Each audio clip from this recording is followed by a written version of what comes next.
Bismillahirrahmanirrahim. Alhamdulillah rabbil alamin wassalatu wassalamu ala sayyidil mursalin wa ala alihi wa sahbihi ajma'in. Melanjut pembahasan tentang masih berkaitan sunnah-sunnah di hari Jum'ah. Ini insyaallah ini yang terakhir pembahasannya. Sudah kita sampai wa iktsaru minas salati ala Nabi Muhammad sallallahu alaihi wasallam. Memperbanyak salawat kepada Nabi Muhammad sallallahu alaihi wasallam di malam Jum'ah dan di hari Jum'ah.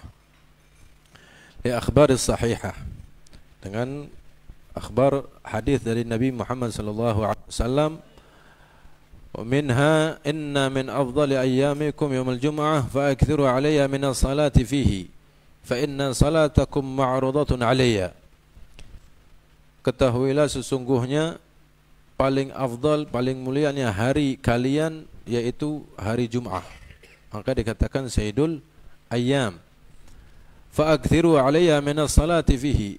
Maka perbanyaklah salawat kepada aku di dalamnya. Sesungguhnya salawat kalian itu diberikan kepada aku, ditunjukkan kepada aku, disetor. Jadi ada malaikat khusus yang diciptakan oleh Allah Subhanahu wa taala untuk menyampaikan salawat dan salam umatnya Nabi Muhammad sallallahu alaihi wasallam. Bahkan disampaikan berserta nama dirinya dan nama orang tuanya. Ya Rasulullah, fulan bin fulan yusalli wa yusallim alaika. Wahai Rasulullah, bahwa fulan bin fulan bersalam dan bersalawat kepadamu. Jadi suatu kebanggaan tersendiri ketika kita disebutkan nama kita dan nama ayah kita di hadapan Nabi Muhammad sallallahu alaihi wasallam. Maka dengan kita sering bersalawat dan salam kepada Nabi Muhammad sallallahu alaihi wasallam, maka Rasulullah akan semakin mengenal kita wabil khusus insyaallah. Lalu salawat yang lainnya, aktsiru alayya minas salati lailatul jum'ah wa yaumil jum'ah faman shalla alayya salatan sallallahu alaihi biha asyra. Perbanyaklah salawat kepadaku di malam Jum'ah dan di hari Jum'ah. Barang siapa orang yang bersalawat kepadaku satu kali, maka Allah Subhanahu wa taala akan membalas salawatnya kepada kita 10 kali. Dan banyak hadis-hadis yang lainnya.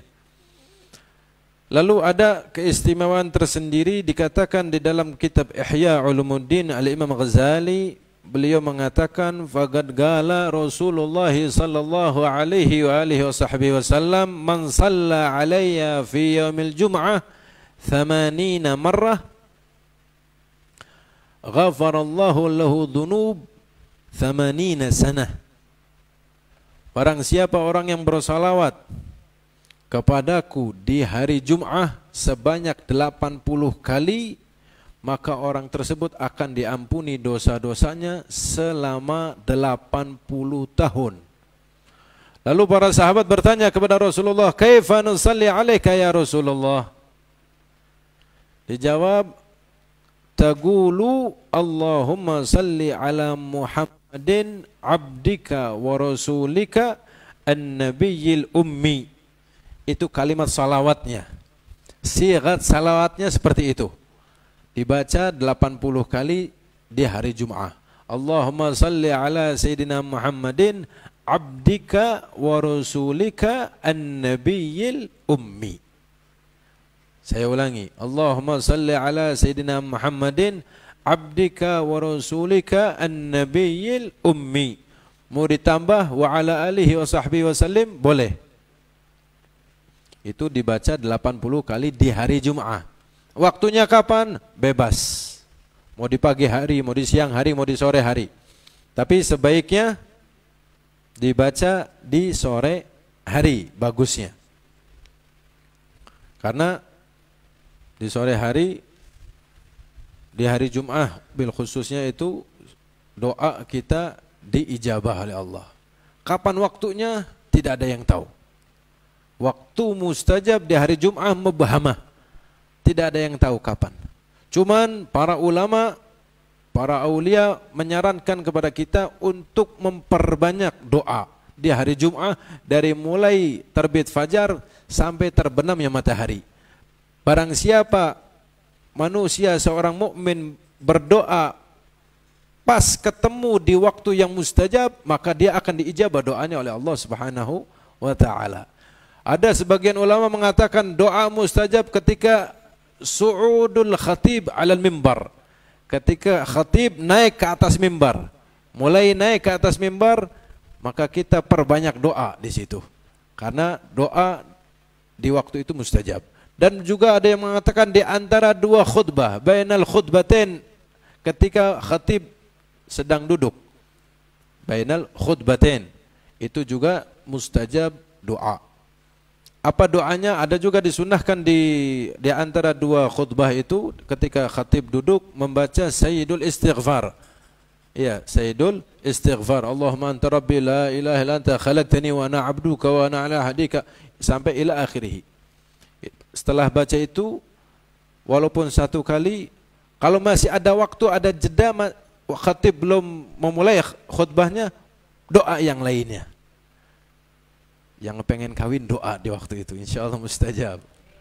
Ya, yang kepengen rezeki doa juga di waktu itu. Tapi al-afdal yanbaghi mengedepankan apa yang sudah disunahkan oleh Rasul sallallahu alaihi wasallam, doanya, yaitu membaca Sayyidul Istighfar. Lalu kemudian ya, fal ikthar minha, dan di hari malam Jum'ah dan di hari Jum'ah perbanyak salawat kepada Nabi Muhammad sallallahu alaihi wasallam. Bahkan lebih afdal memperbanyak salawat kepada Nabi sallallahu alaihi wasallam min ikthari dzikrin au qiraati Quran lam yarid bi khususihi. Lebih afdal memperbanyak salawat kepada Nabi sallallahu alaihi wasallam di malam Jum'ah dan di hari Jum'ah daripada memperbanyak zikir yang lain atau membaca Quran, yang mana surat-surat Quran yang kita baca yang tidak disunahkan kita membacanya. Tapi ada surat-surat tertentu yang disunahkan kita membacanya di malam Jum'ah dan di hari Jum'ah. Itu sudah ada pembahasan beberapa waktu yang lalu. Seperti membaca surat Kahfi, surat Ad-Dukhan, surat Yasin atau surat Toha, surat yang lainnya. Itu surat Hud, surat Al-Imran dan lain sebagainya. Itu yang kalau itu didahulukan, yang disunahkan bacaan surat-surat Al-Quran didahulukan. Setelah itu memperbanyak salawat kepada Nabi Muhammad sallallahu alaihi wasallam. Berapapun kita mampunya, 1000, 2000, lebih banyak lebih bagus. Dan juga memperbanyak ketika di hari Jum'ah, memperbanyak doa. Banyak doa di malam Jum'ah, banyak doa di hari Jum'ah, banyak doa. Doa ketika setelah salat, doa setelah kita ketika kita mau berangkat ke masjid, di dalam perjalanan perbanyak doa dan salawat kepada Nabi Muhammad sallallahu alaihi wasallam. Dan ketika pulang dari masjidnya sama seperti itu, di dalam rumah dan lain sebagainya. Memperbanyak doa, dan sebaik-baiknya doa doa al-maghfirah, doa minta mohon kesehatan terlebih dahulu. Kata Nabi, idza sa'altumu fas'alul afiyah. Jika kalian meminta kepada Allah, maka mintalah yang pertama itu al-afiyah, sehat wal afiyat dulu. Setelah sehat wal afiat baru yang lainnya.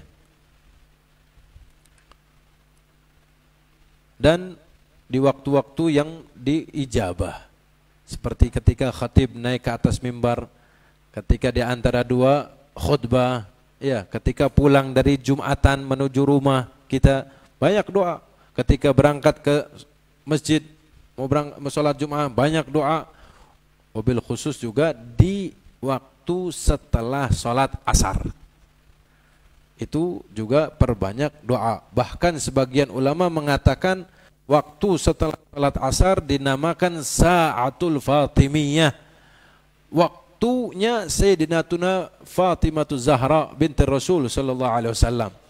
Beliau setiap hari Jum'ah dan setelah asar dia munajah kepada Allah Subhanahu wa taala, tidak mau diganggu waktunya dalam perkara duniawi.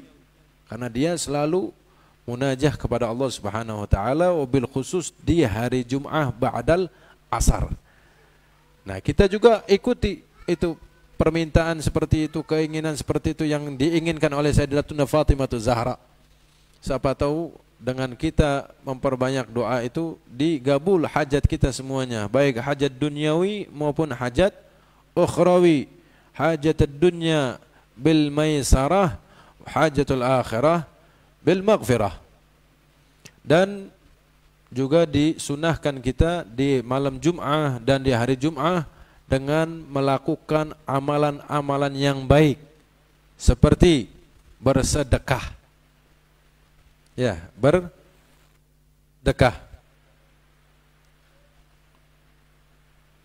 Bukan bersedekah di hari Jum'ah saja atau di malam Jum'ah, tidak. Ada waktu, ada kelebihan uang, kita bersedekah.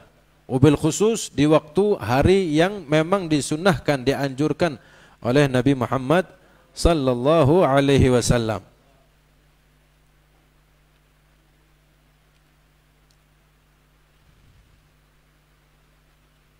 Dan juga disunnahkan ketika setelah sholat Jum'ah, ya, sebelumnya ada bacaan,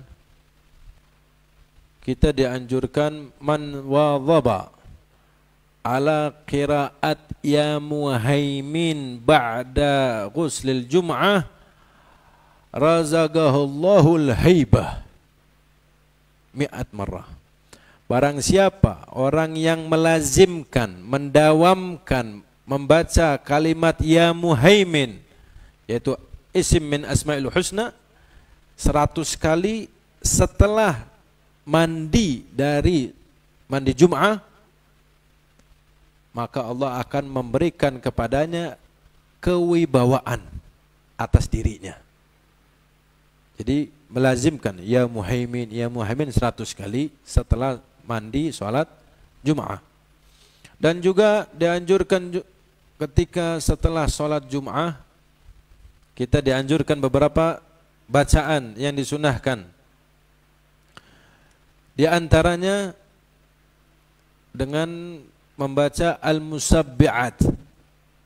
Ya, terkenal dengan al-musabbi'at, yaitu membaca 7 kali. Apa di antaranya? Surat Al-Fatihah 7 kali, surat Al-Ikhlas 7 kali, Al-Falaq 7 kali, An-Nas 7 kali. Jadi 7. Fatihah, Al-Ikhlas, Al-Falaq, An-Nas 7. Apa fadilahnya?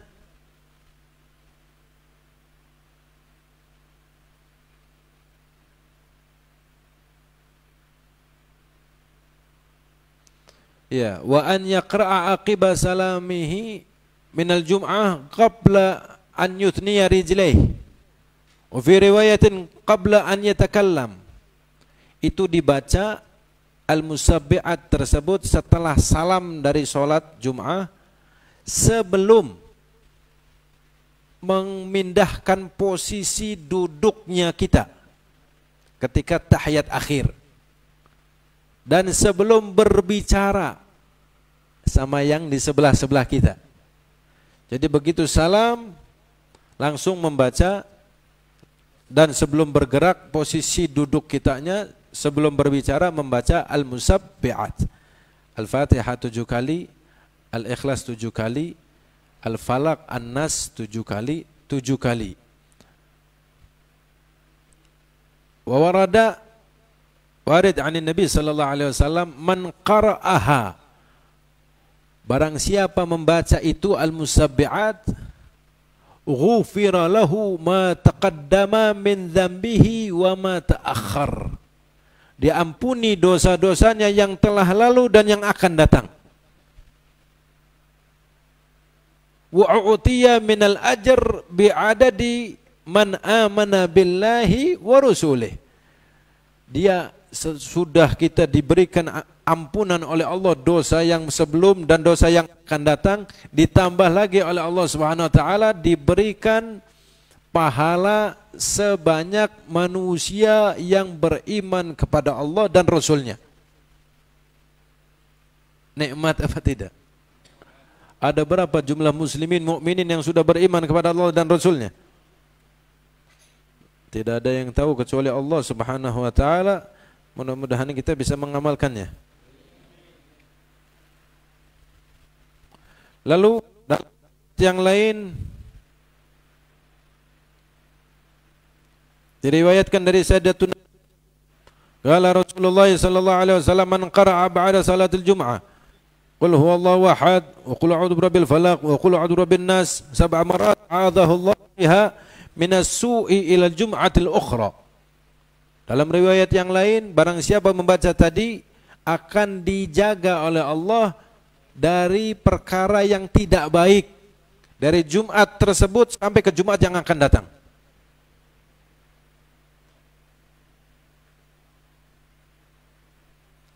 Itu dibaca sebelum posisi kaki kita berubah posisi. Jadi kalau tahiyat akhirnya kita tawarruk, jadi jangan berubah dari duduk tawarruknya. Kalau kita tahiyatnya misalnya duduk sila karena tidak mampu, bagi orang yang tidak mampu, maka posisinya seperti itu, tidak sebelum berubah dan sebelum berbicara. Itu menurut sebagian banyak ulama. Tapi jikalau ada udzur entah itu lupa misalnya, atau terburu-buru kita misalnya, karena sesuatu yang mendesak sehingga tidak sempat untuk melakukan itu, boleh dibaca setelah kita bangun dari sholatnya.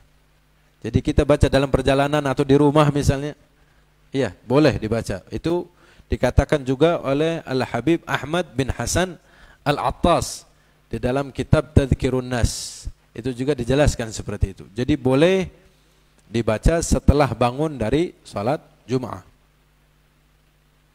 Lalu yang selanjutnya disunnahkan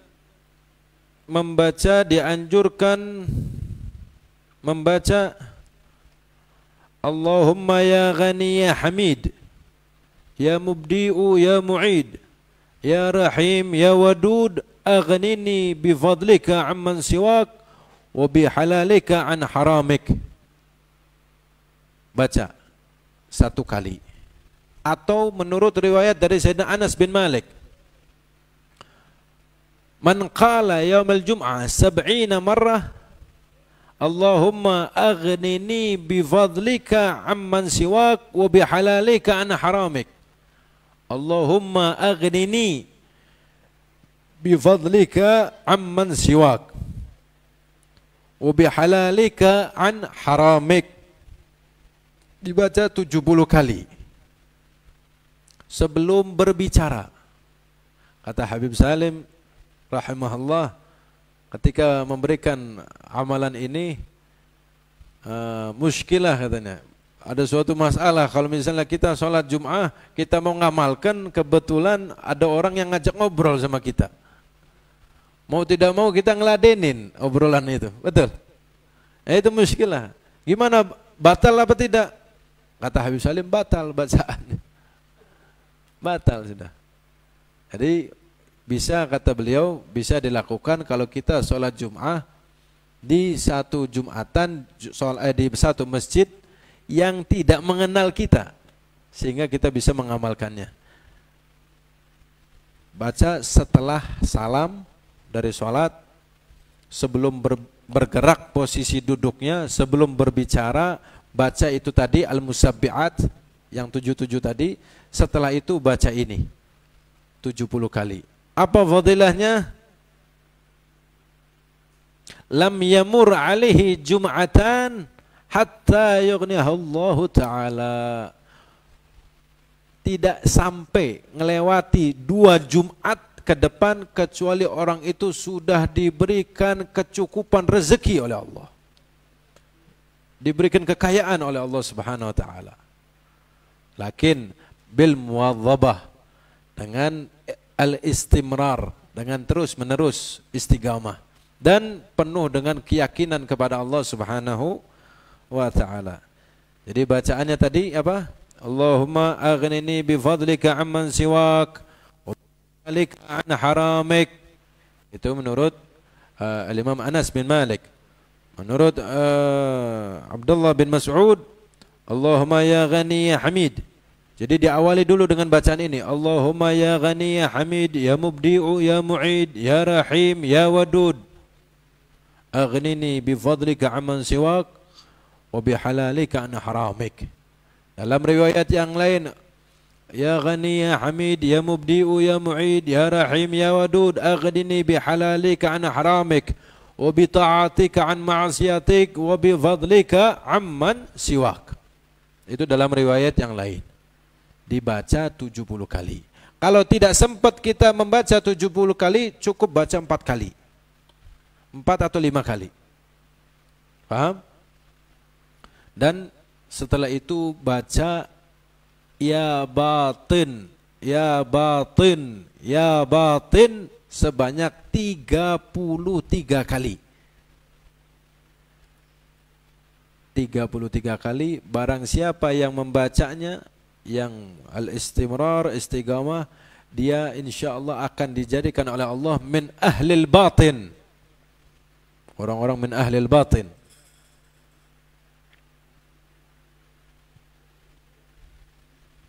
Iya.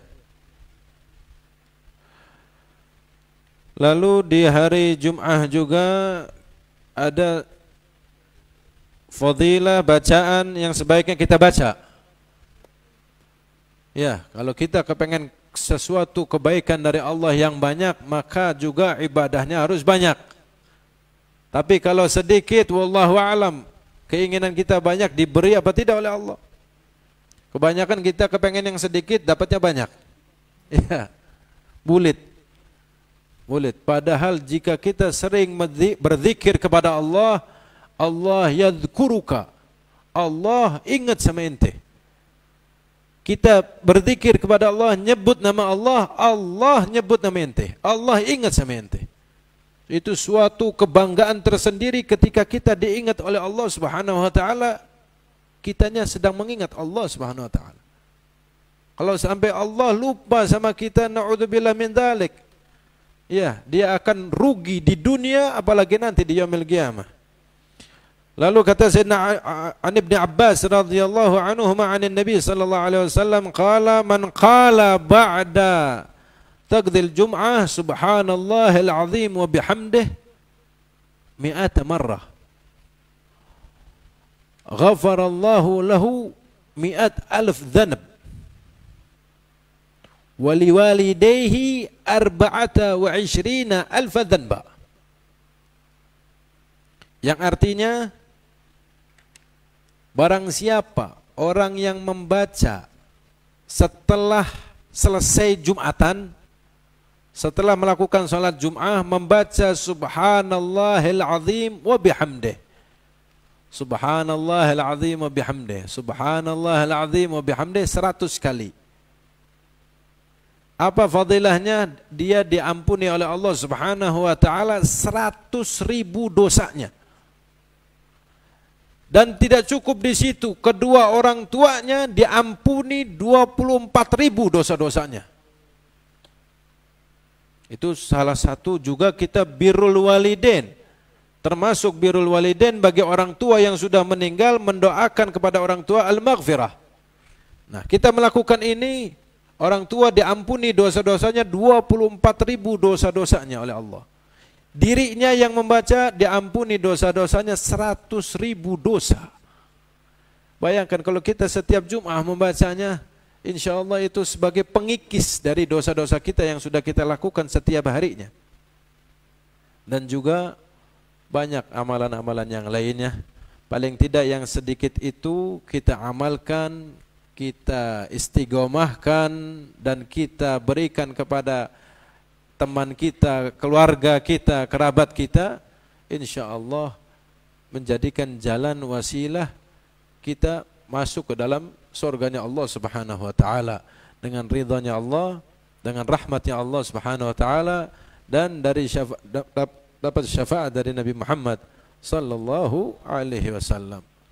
Mudah-mudahan Allah Subhanahu wa taala berikan kita ilmu yang manfaat dan barakah, dan mudah-mudahan segala dosa kita diampuni, segala hajat kita dikabulkan, dan dipanjangkan umur kita oleh Allah dalam keadaan sehat walafiat, dalam keadaan taat kepada Allah dan Rasulnya, dan mudah-mudahan kita bisa ziarah Nabi Muhammad sallallahu alaihi wasallam dan ziarah Al-Hadramut, ziarah Masr dan lain sebagainya fi hadhihi sana wa fi kulli sana fi khairin wa lutfin wa afiyah, dan mudah-mudahan kita semua meninggalnya husnul khatimah. Amin ya rabbal alamin. Wa sallallahu ala sayyidina Muhammadin wa ala alihi wa sahbihi wasallam. Alhamdulillahi rabbil alamin. Bismillahirrahmanirrahim. Alhamdulillahi rabbil alamin. Allahumma salli wa sallim